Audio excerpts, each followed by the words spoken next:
پێنجشت هەیە ئەگەر بیکەی بە ئیزنی خوا دەوڵەمە نەبی. پێنجشت هەیە ئەگەر بیکەی دەوڵەمە نەبی.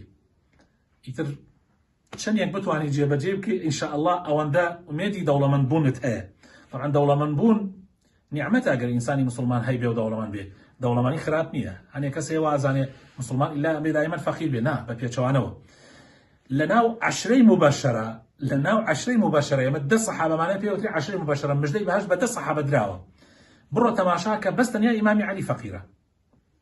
نۆیان دەوڵەمەندن، زۆریش دەوڵەمەندن. جا دەوڵەمەندی زۆر چاکە. ئەگەر حەزەکەی دەوڵەمەند بی ئەم پێنج خاڵە زۆر مهمە بیگریتە بەر بە تایبەتی بۆ ئەوانەی کە تەمەنیان وەکو چۆن بڵی لە سەرەتای گەنجیانە بەداخەوە من ئەمەی کە ئەیزانم ئێستا لە کاتی گەنجیان بمزانە ئێستا کەسێکی تر بووم. پەشیمانیش نیم الحەمدولیلا خوای پەروەردگار شتی تری پێم بەخشیە لە جاتی دەوڵەمەندی. بەڵام زۆر مهمە گەنجەکان ئەمە جێبەجێ بکەن. یەک با دائیمەن خوتەیەکت هەبێ، میزانیەیەکت هەبێ. زۆربەی شتەکانت بنووسە لە بواری پارەیە چەندێک داهاتت هەیە چەندێکیش سەرفەکەی بینووسە. نووسین زۆر گرنگە، زۆر گرنگە. خاڵی دووهەم هەوڵدە بە هەموو شێوازێ بە زووترین کات خۆت لە قەرز نەجاتدە. خۆت لە قەرز دەرکە تا قەرزار بی هیچت پێ ناکرێ، هیچ هەنگاوێکت پێ ناندرێ. بۆیە هەوڵدە بە هەموو شێوازێک خۆت دەرباز بکە ئینشاء الله تعالی لە قەرز. وطبعا دوعای قەرزیشمان زۆرە، هەوڵ بدەن ئینشاءالله لە گۆگڵ ئەوانە لێی بدەن. یعنی ئەو دوعایانەی کە پێغەمبەری خوا صلی الله علیه و سلم دایناوە بۆ لابردنی قەرز زۆر گرنگە ئەو دوعایانە. پەیوەندیت سێم خاڵ پەیوەندیت پتەوکە لەگەڵ کەسانێکە کە خاوەنی جەودەیین بن، وەکو بڵێ پسپۆر بن لە بواری داراییە. خەڵکانێک بوون کە لە ژیانیانە لە ژیانی داراییانە سەرکەوتوو بوون. زۆر هەوڵدە لەگەڵ ئەوانە ئیلاقەت هەبێ. زۆر هەوڵ بدە لەگەڵ ئەو کەسانی کە فاشلن لە بواری ئابووریە بەڕاستی زۆر هاوڕێتی ئەو کەسانە مەکە.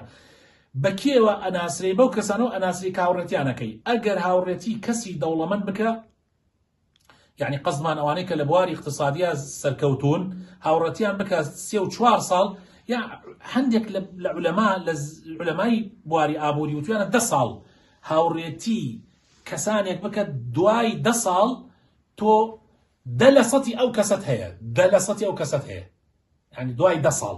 جا زۆر مهمە.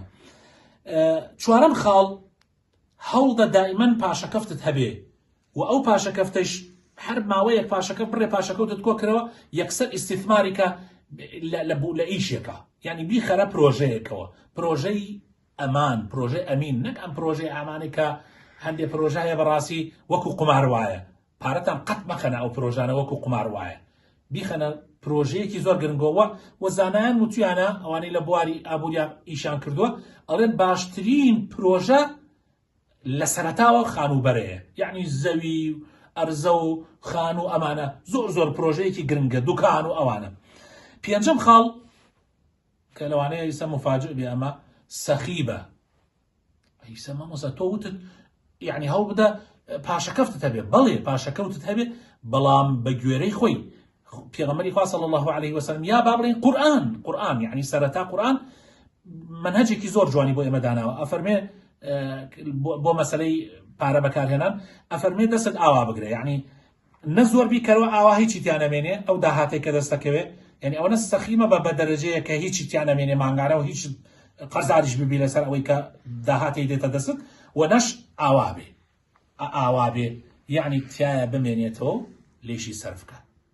بۆیە سەخیبە با دائیمەن شتێک بەشێکت هەبێ بۆ فەقیر و هەژاران و بە تایبەت خزم و کەس و نزیکانی خۆت. خوای پەروەردگار هەموو لایەکمان موفق.